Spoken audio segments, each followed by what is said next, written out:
Salut Congo. Ça frérot? Ça va et toi? Ouais. Bienvenue à ton frère. Hein. Ouais, putain, ça fait une paix que je suis pas venu ici. Bah, je pense que voilà, tu connais, c'est plutôt familier. Grave, c'est familier. Moi, je venais tous les jeudis faire les courses. À toi, c'était le jeudi. Ouais, parce que mon daron avait un resto à Château-Thierry. Ok.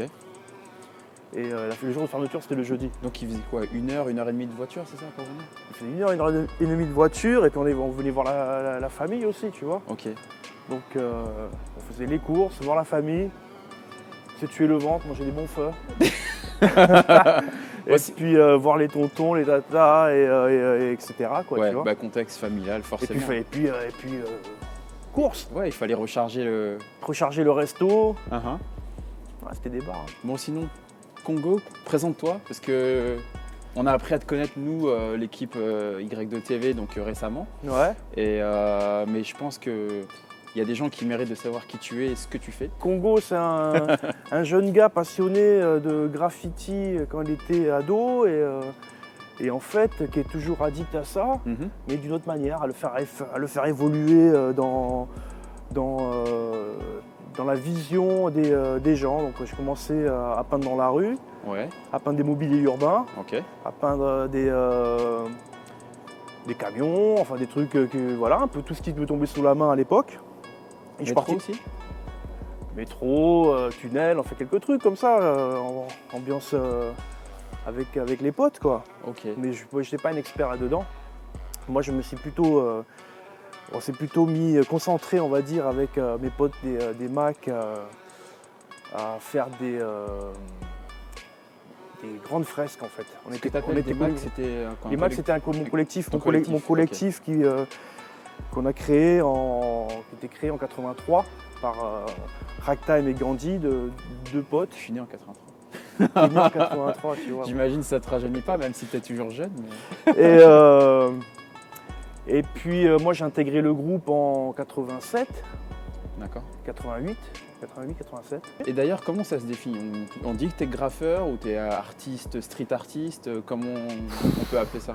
Tu sais, on aime tellement mettre les gens dans des cases. Ouais, sur des étiquettes et tout ça. Et ouais. Des étiquettes et tout ça. Moi, je dirais que je suis un artiste. Quoi. Tu es un artiste et avec une ADN de graffeur, avec une histoire de graffeur. Et donc, mon écriture et mon vocabulaire graphique vient du graffiti. Mais j'essaie de le développer dans plein d'endroits et de mélanger mon univers qui est lié aux rues de Paris, qui a démarré, on va dire, sur le faubourg Saint-Antoine et de l'amener sur les faubourgs du monde entier ou sur des objets qu'on n'attend pas.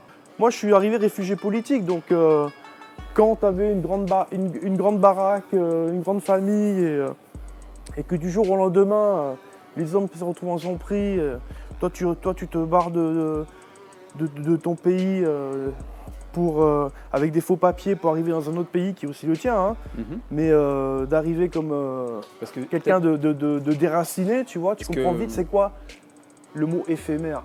Bien sûr. Donc le moment présent, tu te rends compte de l'importance du truc. Si je peux me permettre, est-ce qu'on peut juste rappeler tes origines, parce qu'on n'en a pas parlé officiellement encore? Mon père est vietnamien, ma mère est française. Ok. Et tu es né en France? Je suis né en France. Ok. Et il y a là, je sais pas, 6 mois, je sais plus, 6 mois, bref, très jeune. Je suis parti au Vietnam avec mes parents et je suis rentré après la chute de Saigon en 1975. Donc moi j'ai eu la chance d'arriver comme des cousins qui sont arrivés en boat people. 48 heures après notre départ de Singapour, lorsque nous avons repéré le premier bateau de boat people, le sentiment que nous allions assister à un événement extraordinaire a de nouveau joué. Réfugiés dans les camps, etc. J'ai pu bouger sur les passeports de 2 ressortissants yougoslaves qui se faisaient éjecter. Ok, j'avais vu ça dans une des bios en fait, qui parlait de toi. Et donc j'ai eu de la chance, moi j'ai eu énormément de chance. Toute ma vie, moi je suis quelqu'un de béni et on va dire je remercie tous les jours. T'as une étoile au-dessus de toi quoi. Je pense que j'ai une constellation de ce moment. Et pour moi le graffiti c'est du vrai luxe, c'est du temps qu'on prend, c'est fait à la main, il y a un vrai savoir-faire, on a une vraie culture et on a tout créé par nous-mêmes, c'est l'art de la débrouille. Et puis c'est très autodidacte. Ouais. Et finalement, de l'art de la débrouille, on a monté notre propre savoir-faire et on a une reconnaissance pour ça. À l'époque, on était des vandales, des parasites, etc. C'est quelques groupes de taggeurs en quête de notoriété. Non seulement ils défigurent le paysage, mais en plus ils filment leurs actions et font circuler les cassettes entre bandes organisées. Parce que le graffiti, on n'en parlait que dans les années 90, on parlait du graffiti, pourquoi? Et puis c'était très marginal surtout. Ouais. C'était marginalisé. Ouais, marginalisé aussi. Ouais. C'était pas marginal parce qu'il y en avait partout. Mais c'était marginalisé. Exact. Pourquoi? Exactement. On n'en parlait que pour illustrer la délinquance. Chaque tagueur a sa propre signature et chaque tagueur fait partie d'un groupe. Ce qui fait que généralement il s'adonne à différentes signatures, celle qui leur est propre et celle aussi du groupe. On en parlait en disant combien ça coûte aux citoyens. Et moi j'étais invité en tant qu'artiste à Barcelone, j'arrivais à Berlin, je peignais avec des mecs, on était des artistes. Pour moi c'était... Donc rien à voir avec l'image des voyous quoi. Moi, je me sentais moins voyou que les mecs qui tombent pour des affaires. When we mix this excellence of quality with the unique style of Congo, that brings these 6 masterpieces that we are so proud of to show you today.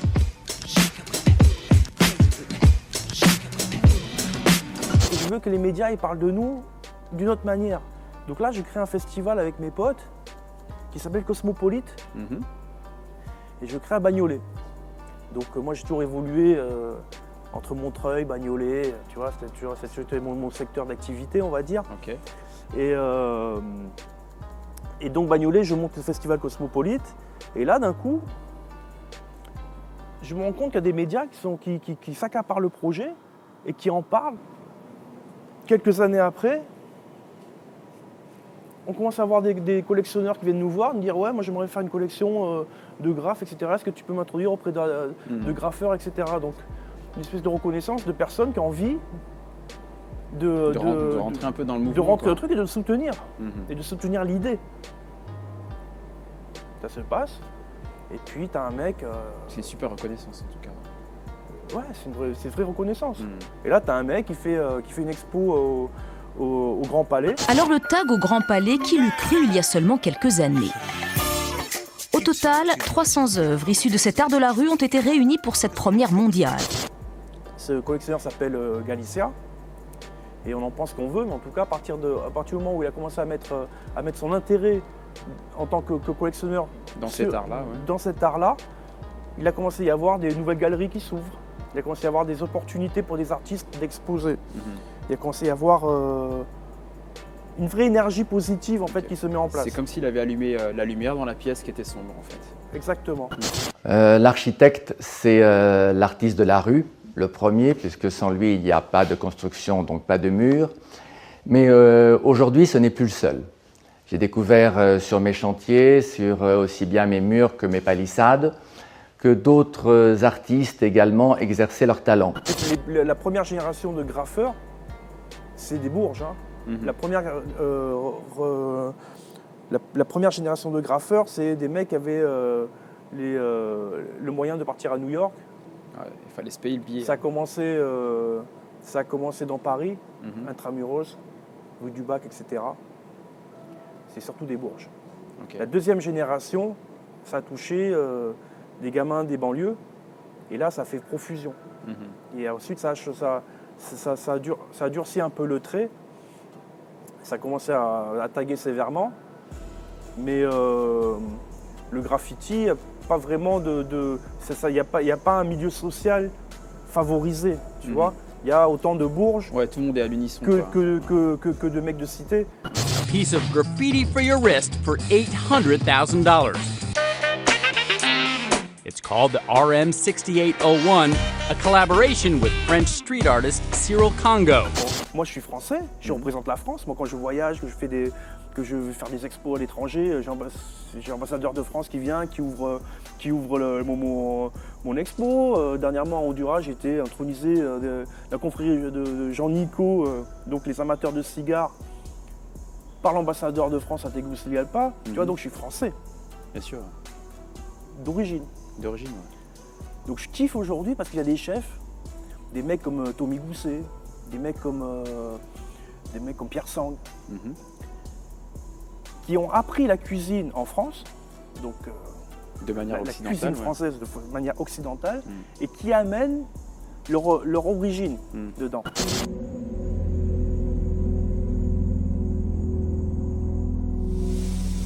Vous savez, pour connaître le Congo, il faut marcher dans nos rues.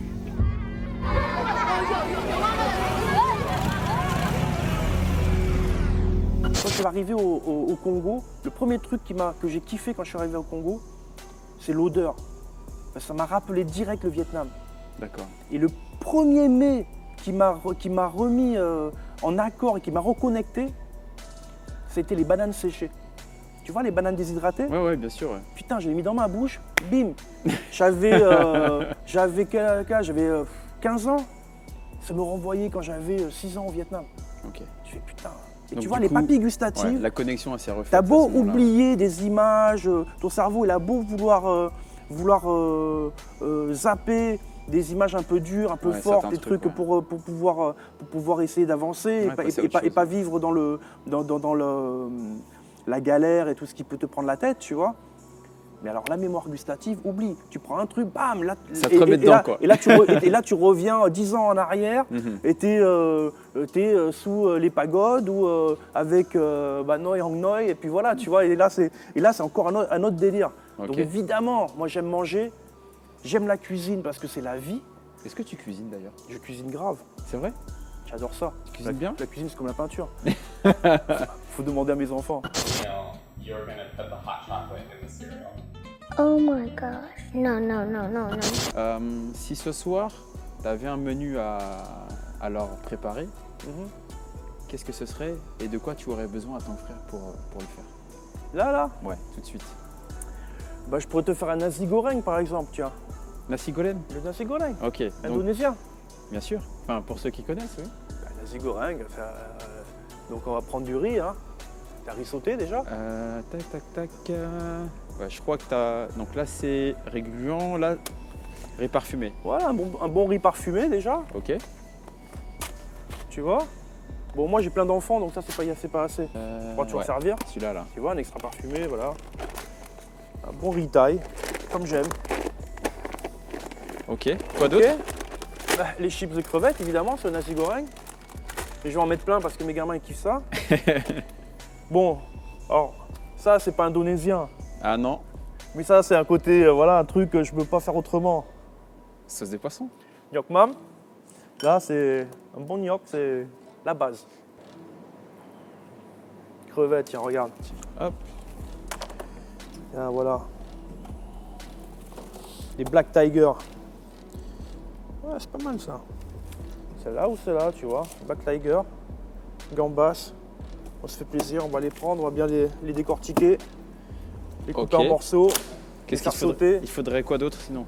Oignons, échalotes. Ok. Bah, ça va être par là-bas. Mais Oignon, on va envoyer Vincent tout à l'heure, il va se charger de ça. Ouais, pour toi. voilà. Puis tu sais, j'aime bien rajouter, moi je rajoute de la mangue verte dedans. Ok. Donc, Je rajoute un peu. Alors ça, c'est mon côté, tu vois, après, voilà, c'est côté métis parce que le nasi goreng, ça fait d'une manière. Mhm. Et puis moi, j'aurais rajouté un peu de champignons, je vais faire sauter le riz au wok, tu vois. Ok. Je veux le faire un peu à ma manière. Ouais, quoi. l'aménager la façon Congo, quoi. Voilà. Ok. Voilà. Et puis un peu de blanc de poulet que je vais couper en filets. Je vais refaire revenir également. Et puis voilà, un peu de curry dedans, un peu de curcuma. Ok. Ça semble passionné comme toutes Après, tes j'ai rajouté un peu de patates douces dedans. J'aime bien les racines aussi. Mais alors, Ok. on dépasse le nasi goreng, mais je le remixe à ma manière, tu vois. Ok. Moi, j'ai vécu longtemps dans la Caraïbe. Donc, j'aime bien aussi les racines. Et puis en Afrique aussi, hein. Mhm. J'ai du manioc, donc j'aime bien les racines aussi. Donc, je vais couper un peu d'igname. Tu vois, patates douces, machin. On va se refaire je vais les mettre à côté. Les gamins, ils aiment bien ça. Et puis, ça rend costaud. T'as de la place à table ce soir? Mais viens la baraque. Voilà. Mais normal, bien sûr. Comme ça, je vais venir Bien goûter. sûr, bien sûr. Gotta get some fried shallots on there for sure.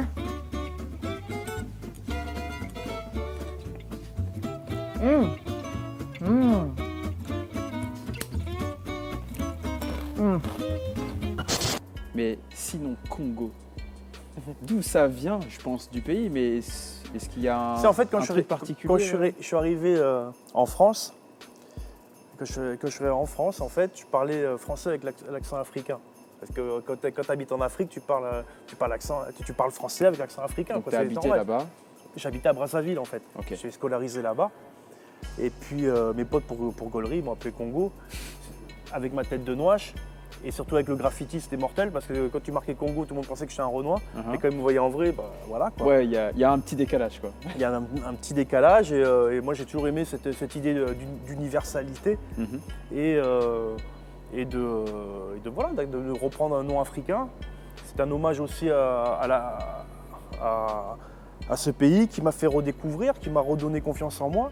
Parce que les périodes où je vivais en France, j'étais peut-être moins sûr de toi, moins sûr de moi, moins confiant, ouais. Voilà, j'étais pas trop à l'aise. Alors que quand je suis arrivé à Brazza, en 2 secondes 5, j'étais déjà dans les starters, quoi, okay, tu vois. Comme un poisson dans l'eau, quoi. Ouais, grave. Donc c'est un hommage donc au Congo et aussi une appellation, on va dire, de tes potes justement qui. Ouais, c'est un peu. Sinon, pour finir, est-ce que tu as une actu? Est-ce qu'on peut te retrouver quelque part prochainement ou dans un pays ou, Là, mon prochain truc, je sors mes cigares. Sérieux? Ouais, là, tu sais, moi, je parle beaucoup de savoir-faire. Ok. Et justement, en voulant rendre hommage à la Caraïbe, où j'ai vécu dans la Caraïbe assez longtemps. Enfin, à partir de 91 jusqu'à longtemps, hein, je faisais des voyages entre la Caraïbe et Paname. Et donc j'ai voulu parler d'un savoir-faire caribéen qui est le cigare. Et pour parler de ça, j'ai peint des caves à cigares, des humidors, toutes faites à la main. Donc série ultra limitée et tout unique en fait. These Swisher Sweets are good as hell. Yeah, make sure this one's empty. Swisher Sweets, there's just something about them.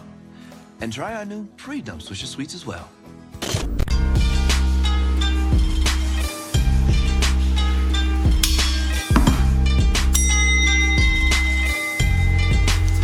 On va bien maintenant qu'on a bien parlé, qu'on en sait un peu plus sur toi, je te laisse entre les mains de Vincent. Cher ami, comment tu vas? Ça va, grand chef? Ça va? Tranquille? Ça t'es bien baladé au QG? Grave, on a fait les courses. Ah, t'as fait les courses? Ouais. Bon, bah tu gardes ton panier, pour l'instant c'est moi qui m'en occupé de se faire à manger. Fais gaffe parce que c'est un chef aussi, il cuisine super bien et ses enfants le valident. Le valide? Ouais. Alors, si les enfants valident, c'est très important parce que les gamins c'est trop compliqué de nous jouer. En plus, la vérité elle sort direct, donc si c'est pas bon, voilà. Bon, là je vais te faire un petit peu une autre destination. Je vais te faire un petit voyage Japon, Osaka. Mortel. Je vais te faire un okonomiyaki. Et okonomiyaki, c'est la crêpe japonaise. D'accord. Et entre guillemets, quand tu traduis le mot okonomiyaki, ça veut dire ce que tu veux griller. Le concept de okonomi, ça veut dire ce que tu veux dedans. Griller. En fait, à l'origine, c'est une crêpe. On fait pas d'économie. On fait pas d'économie. Parce que vu ce que je t'ai mis à l'intérieur, on va pas faire d'économie, mon gars. Ouais, c'est ça. En fait, c'est que tu vides ton frigo et tu fais l'intérieur. Tu vois. Donc c'est très simple. Là, je vais te mettre. Je t'ai pris du poulpe, je t'ai pris de la poitrine, je t'ai pris des crevettes, tu as de la bonite, tu as du combo, tu as du chou, tu as de l'igname, il y a plein de choses. C'est vraiment un plat complet. Et tout ça à base de farine, d'eau. Sauf que l'eau, ici, on va la remplacer avec un bouillon de dashi que j'ai fait infuser toute la nuit. Donc le dashi, je répète, dashi c'est ça. C'est une sorte d'algue. Ouais. Tu vois. Ça sent la mer. Et après, tu laisses infuser dans l'eau. Si vous voulez faire infuser ça rapidement, eau chaude, et dès que ça porte ébullition, ben après on le laisse dans un coin. Sinon toute la nuit, et puis après ça te donne un petit bouillon un petit peu iodé doré. Tu vois. Et c'est ce qui va te servir de base comme ce qu'on utilise. Et là, nous, tu le remplaces je remplace l'eau avec ça, ouais. Ah, ça va être un super goût. À l'origine, c'est un plat qu'ils faisaient ça pendant la guerre quand ils étaient en pénurie de riz. Donc, fallait manger ce qu'il y a, c'est-à-dire de la farine, il y en avait, de l'eau, des œufs, il y en avait. Donc, ils faisaient des galettes, ils faisaient des sortes de pancakes en fait. Ouais. Et après, ils mettaient tout dedans, tout et n'importe quoi. Donc, tu as la version Osaka, la classique, tu vois, avec le poulpe, les crevettes, etc. Et le porc. Et la version la plus barrée, que je ne vais pas te faire aujourd'hui parce que je ne sais pas la faire, c'est la version Hiroshima. Et à l'intérieur, tu as des nouilles en fait. C'est-à-dire, ils te font le pancake, ils te font les nouilles à côté, il y a un œuf frais, il y a du bacon, il y a du machin, c'est un truc épais comme ça, c'est une dinguerie. C'est de la folie. Après, on n'oublie pas La sauce japonaise, la mayonnaise japonaise avec le petit bébé punk dessus. C'est la meilleure, tu vois, un peu emballage, tu sais pas ce qui se passe. Mais c'est magnifique. Bon allez, je vais te faire ça, tout simple. Donc, tu connaissais pas? Non. Ah bah, tu vas goûter, t'es là, tu vois. On dirait du fromage, on dirait... Ah ouais? Voilà, c'est de la folie.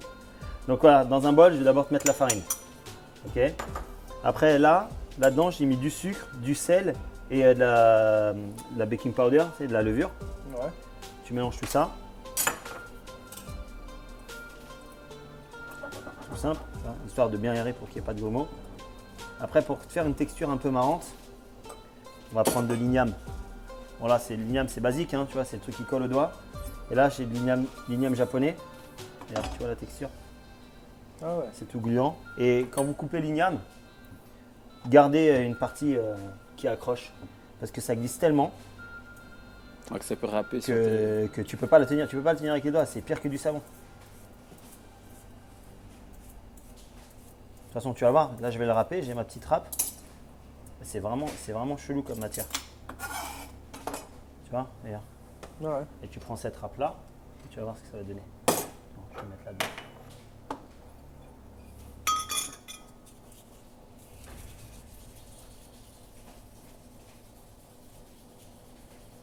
Tu vois la texture? Ah ouais. Un truc de ouf. C'est une racine en fait. Tu vois, c'est comme le wasabi. Le wasabi à l'origine c'est une racine aussi. Tout le monde connaît la Je pâte connais verte. l'igname, mais pas, c'est beaucoup plus sec que ça. Bah, peut-être parce qu'il le cuisine, mais quand tu le prends en racine dure comme ça, quand tu le frottes, voilà ce que ça donne. Tu vois la texture? Mhm. Bon. Pas de mauvais jeu de mots.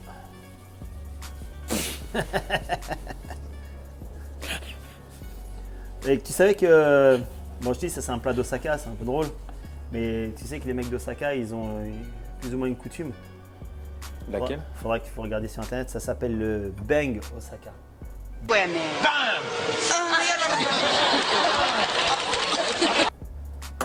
Et une fois que tu as fait ça, tu as mélangé, tu balances ton dashi. Voilà.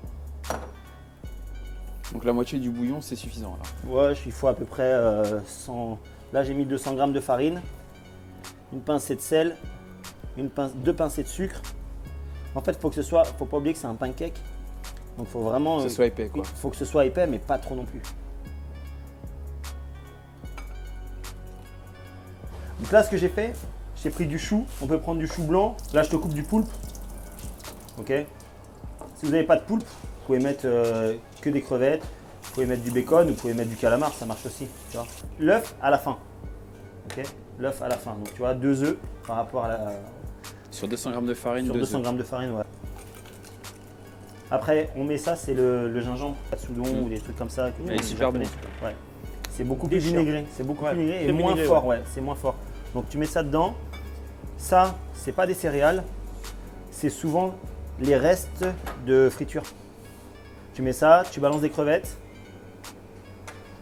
Qu'est-ce qu'on n'a pas mis encore? Ça, on va garder pour la fin. Ça, je vais le faire revenir et le bacon, on le garde après. Donc en fait, au final, tout est prêt là. Et après, tu balances là-dedans. Donc tu vois, là, on a fait à peu près un bon chou, quasiment. Et tu mets tout dedans. On repart à l'ancienne. Ceux qui reconnaissent Lucie, l'amour et rock'n'roll, il y avait toujours, tu rigoles, mais tu sais, hein, il y avait toujours le petit vieux, chat Roméo avec le papa grincheux qui était derrière et parce qu'il ne voulait pas que sa fille fréquente les loupards de rocker. Et tu avais toujours un petit chat, mais j'aimerais bien voir la version japonaise pour voir si le chat il parle pareil. Parce que tu avais toujours le petit chat Roméo qui était comme ça, tonton Mahon les crêpes. Tu vois? Et en fait, c'est ça. Vas-y, refais-le pour voir. Mahon les crêpes. J'aime bien les chats. Eh, franchement, t'as un truc, hein. C'est ça. Mahon les crêpes. Mahon les crêpes. Donc voilà, en fait, tu vois, c'est mélangé. Et tout est prêt. Donc ce qu'on va faire, moi, je vais pas te mettre le poupe directement. Je vais d'abord le faire un petit peu saisir.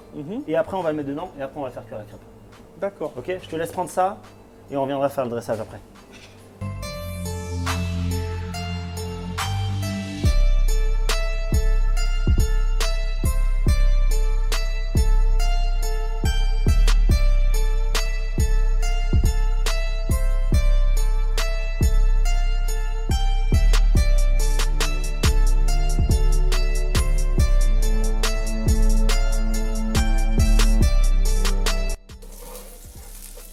Et si quand tu le tournes, ça part un peu n'importe comment, c'est pas grave parce que tu le retasses. Il fallait que je dise que ça parte n'importe comment pour que ça parte n'importe comment. Ouais. En fait, tu t'es dit à toi-même qu'il fallait que tu le casses. Et le temps de cuisson de chaque côté, tu mets combien de temps à peu près? Voilà, tu mets une fois que c'est doré comme ça, et là tu fais un peu moins fort le feu de l'autre côté, Ouais. et tu couvres pendant à peu près 5 minutes.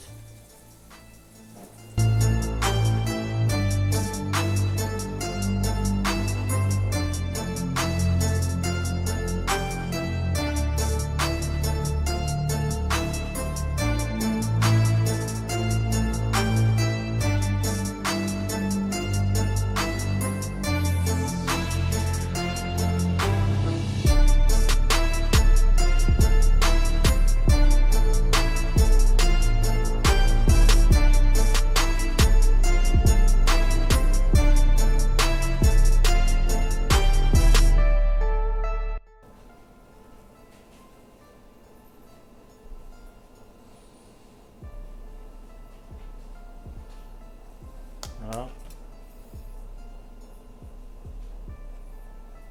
Là, je te fais une petite web, une petite toile d'araignée. Tu vois, au moins tu peux illustrer le truc. Eux, ce qui est bien au Japon, c'est qu'ils ont des douilles à mayonnaise. Ouais, où il y a plusieurs traits en même temps. Traits, Ouais. donc ça fait des traits de malade. Voilà, une fois que tu as fait ça, c'est un peu sympa, en plus c'est bien, ça peut te faire des parts. Tu balances ça, c'est pas du nori, c'est pas de l'algue qu'il y a dans les sushis, c'est de l'algue, mais qui est grillée et séchée. Après, tu mets de la bonite. Et ce qui est marrant avec la bonite, c'est quand tu découvres ça, Quand je kiffe ça, laisse tomber. eh ben, le truc il bouge. Ouais, on dirait Ouais. tu sais, c'est vivant. Ouais, j'adore. Tu vois la texture, en fait, Ça a un goût en plus. Ouais, exact. Le truc est coupé tellement fin qu'il est toujours en mouvement. Ouais. Miyaki. Comme ça se prononce. Okono. Maintenant que tu vois que la crêpe est faite, maintenant on coupe. Et tu coupes comme ça. Tu vois qu'à l'intérieur c'est crémeux encore. Tu sens la texture. La plupart du temps tu fais des parts de 4. D'ailleurs, bah, tu vois, vu la texture que ça a, les gens ils aiment bien appeler ça genre la pizza Jap, tu vois. La pizza Jap, ouais, Ouais. j'avoue. Ah ouais? Bah, le fait que tu as J'en ai le. déjà mangé de ça en fait. Et donc tu le Ça vois te là. rappelle quelque chose? Ouais, ouais. Rue Sainte-Anne, j'en avais mangé. Ouais, c'est Ah, vrai. Bah, c'est le bon C'est secteur. vrai, c'est vraiment ça, ouais. Tiens. Merci Très mon bien. ami. Et si vous n'avez pas envie de le faire, bah, il y a la farce déjà faite. Vous allez dans le quartier japonais. Il y a tous les mélanges sont déjà à l'intérieur. Vous n'avez plus qu'à mélanger avec, comme le nom s'appelle, avec ce que vous voulez à l'intérieur. Free. Okonomiyaki.